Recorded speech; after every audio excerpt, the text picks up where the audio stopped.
tahu, dikatakan jahil. Di sisi yang lain, karena dia mengetahuinya, maka itu dikatakan alim. Itu adalah sisi yang berbeda, tidak bisa disatukan. Kalau misalkan di satu sisi bodoh sekaligus tahu, maka mustahil, muhal. Maka mudahnya sesuatu yang bergerak atau diam itu mustahil terjadi pada satu barang di tempat yang sama dalam keadaan yang sama. Kamu tidak bisa membayangkan ada sesuatu itu bergerak plus diam.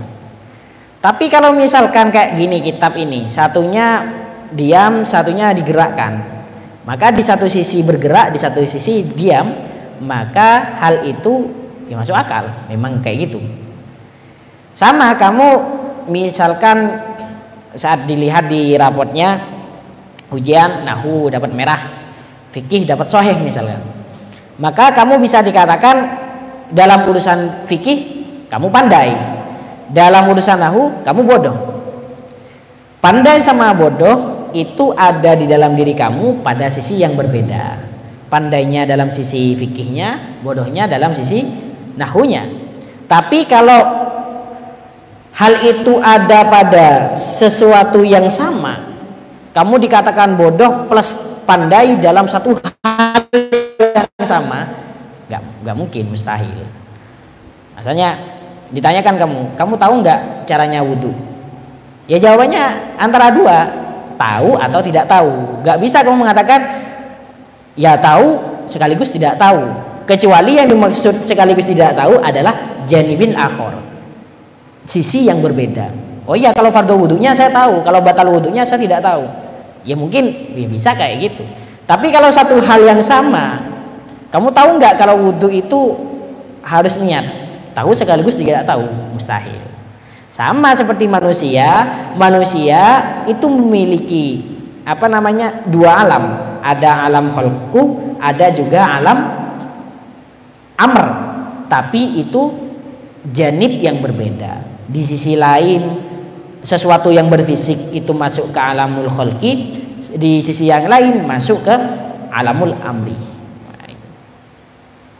Ini kita harus memahami ini agar kita tidak salah kaprah, tidak salah paham mengertikan tentang ini. Karena memang di sini pun juga mentoknya dari wa yas'alunaka 'anir ruh qulir ruhu min amri rabbi.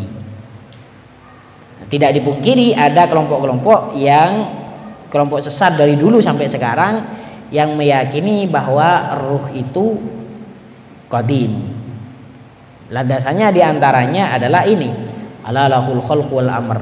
Itulah di ayat Al-Quran ada ala lahul khalqu wal amr. Allah Subhanahu wa taala memiliki makhluk, memiliki amr. Sedangkan kalau ruh di ayat yang lain di Al-Isra-nya dikatakan wa yas'alunaka 'anir ruh qulir ruhu min amri rabbi. Itu masuk ke amr, berarti bukan makhluk. Nah, keliru kayak gitu. Keliru.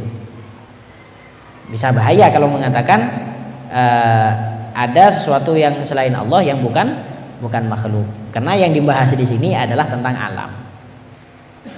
Yang qidam itu hanyalah Allah Subhanahu wa taala. Makanya kalau di dalil qidam itu di antara dalilnya ya kalau Allah taala tidak qidam lah kan hadisan. Kalau Allah taala tidak qidam ya maka menjadi perkara hadis. Karena tidak ada yang menengahi antara qidam dengan hadis. Kalau Allah Ta'ala, atau kalau mau lebih panjang lagi, kalau Allah Ta'ala tidak qidam maka hadis, dan kalau hadis membutuhkan kepada muhdis. Kalau Allah Ta'ala membutuhkan kepada muhdis maka lazimat daur awit tasalsul, maka nanti konsekuensinya akan terjadi daur atau tasalsul. Harus ada salah satu yang kedua itu. Kalau Allah Ta'ala butuh kepada pencipta, Tuhan itu butuh kepada pencipta, maka pencipta membutuhkan kepada pencipta juga. Maka pencipta itu ada kalanya terus membutuhkan pencipta tidak berakhir, itu dikatakan tasalsul. Atau nanti pencipta yang satunya itu diciptakan oleh pencipta secara berputar, secara daur ulang.